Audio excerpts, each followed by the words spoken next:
Misinformation is a disease of the media system, and it's a disease that has been growing through times. When we look into the concept of misinformation, we detect two major flaws in the media system. The first one is that misinformation is false or inaccurate information. But second of all, it is also deliberate information conceived to deceive someone. Misinformation is not new. If we go back in time, we detect misinformation from the beginning.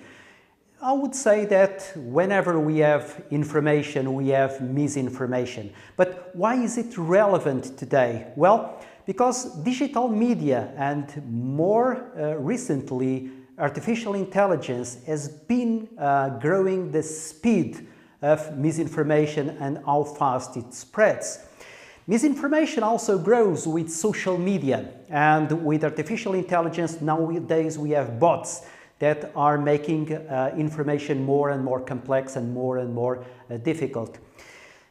I would say that in the recent times, a counselor to ex-president of the United States Donald Trump, Kellyanne Conway, when she talked about alternative facts, she created a real problem, because we don't have alternative facts, we have facts. When we have information, we have communication. Of course, we cannot have communication without information, but communication and information is not knowledge. And when we talk about alternative facts, we are not creating knowledge, we are creating false knowledge.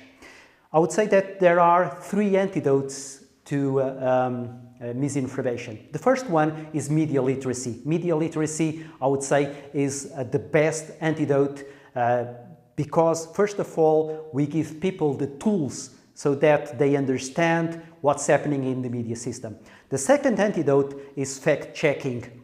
We have to go through every fact and try to see which ones are true and which ones are false. But there is a third way, and the third way is journalism. Verified information, factual, rigorous information, and also honest interpretation. Fake news is no news.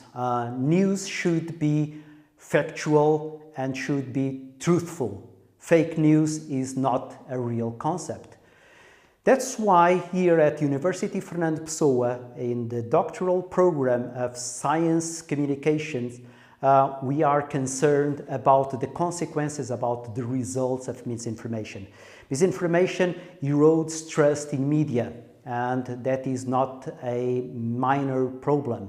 Also, misinformation is flourishing, and by doing that, it makes us more likely to believe and to spread false information. And when we have false information, we do not have an healthy society. We should try to avoid misinformation, and in this doctoral program we are trying to develop strategies, and most of all to try to understand the roots and the consequences of misinformation.